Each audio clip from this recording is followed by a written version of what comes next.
Shalom, selamat pagi saudara-saudara yang kasih Tuhan.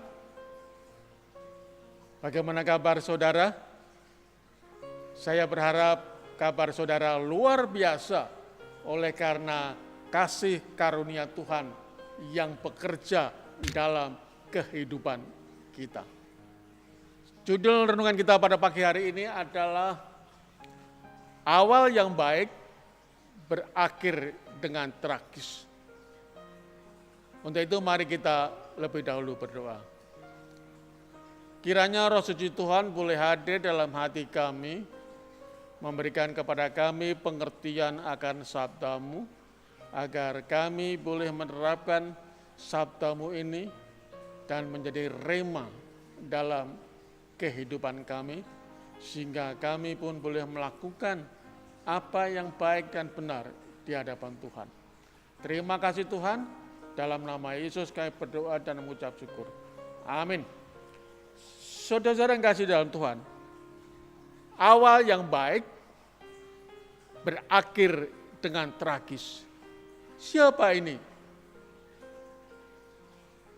Dia adalah Raja Yoas, salah seorang dari Raja Yehuda. Pada awalnya Raja Yoas ini hidup di dalam kebenaran Tuhan. Dan dalam 2 Tawarik pasal 24 di sana dijelaskan, dicatat bagaimana kehidupan Raja Yoas ini.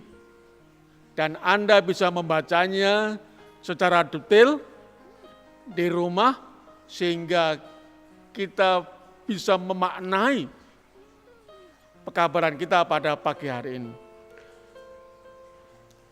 Nah, Yoas ini melakukan apa yang benar di hadapan Tuhan selama hidup Imam Yoyada. Jadi Yoas ini melakukan apa yang benar di hadapan Tuhan ketika Imam Yoyada ini masih hidup, menjadi pendampingnya dalam segi kerohanian.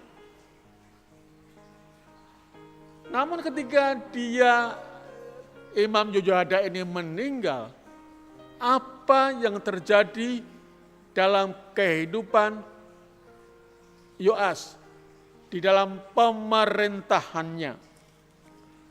Dan rupa-rupanya ada perubahan yang terjadi di bangsa Yehuda, melakukan penyembahan-penyembahan berhala, melakukan perbuatan-perbuatan yang tidak benar di hadapan Tuhan, membuat patung-patung berhala. Inilah yang diperbuat oleh bangsa Yehuda dan juga rajanya yang bernama Yoas. Setelah Imam Yoyada ini meninggal. Saudara-saudara yang dikasihi dalam Tuhan, kita sudah melihat ada suatu pelajaran yang terjadi dalam kehidupan dari ilustrasi ini. Yang pertama, awal yang baik belum tentu menjamin akhir yang baik. Awal dari iman kita belum tentu menjamin akhir dari iman kita. Awal dari kesetiaan kita belum menjamin akhir dari kesetiaan kita. Itulah sebabnya sepanjang perjalanan iman kita ini, kita perlu melekat, kita perlu dekat dengan Tuhan dalam kehidupan kita. Yang kedua, pemimpin rohani memang memiliki pengaruh yang luar biasa. Baik itu sebagai seorang raja maupun juga rakyat. sebagai rakyat. Demikian juga dalam kehidupan kita sebagai umat-umat Tuhan.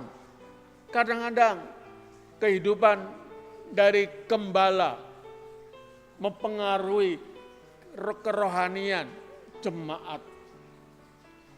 Namun saudara, kita ingat bahwa ketaatan yang sejati bukan lahir dari hati yang mengasihi, ya, bukan karena pengaruh dari gembala jemaat atau bergantung pada kehadiran seseorang jemaat, tidak. Iman sejati adalah iman yang lahir dari hati yang mengasihi Tuhan, tanpa embel-embel siapa itu gembala jemaat. Sering kita mengalami kehidupan ketika di dalam kehidupan berjemaat, ketika si A menggembala jemaat, kita turun rohani, si B menggembalakan jemaat, kita naik rohani dan sebagainya. Tetapi iman yang sejati adalah iman yang mengasihi Tuhan di dalam keadaan apapun juga, situasi, kondisi dari jemaat kita. Itulah sebabnya saudara dikasih dalam Tuhan. Di dalam Filipi 2 ayat 12 tulis demikian. Hai saudara-saudara yang kekasih, kamu senantiasa taat, karena itu tetapkanlah kerjakan keselamatanmu dengan takut dan gentar. Bukan saja seperti waktu aku masih hadir, tetapi terlebih pula sekarang waktu aku tidak hadir. Surat pengembalaan ini ditujukan kepada bangsa oleh jemaat Filistin ke Filipi. Ini pun juga ditujukan kepada kita masing-masing sebagai anggota jemaat. Agar kita mengerjakan keselamatan, mengerjakan iman kita tanpa embel-embel siapa yang menjadi gembala kita. Entah itu Rasul Paulus, entah itu siapa, pendeta ini, pendeta itu, dan seterusnya. Saudara-saudara yang terkasih dalam Tuhan, sebuah pertanyaan bagi kita masing-masing.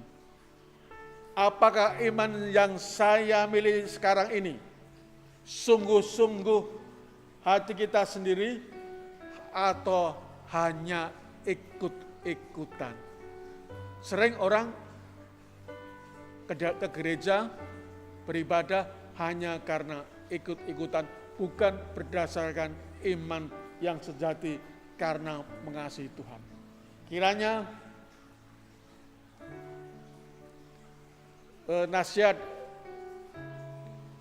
dari kehidupan Yoas ini, demikian juga nasihat dari Rasul Paulus kepada orang-orang di Filipi boleh menjadi contoh dan juga nasihat bagi kita bersama sebagai anggota jemaat. Selamat pagi, Tuhan memberkati. Amin.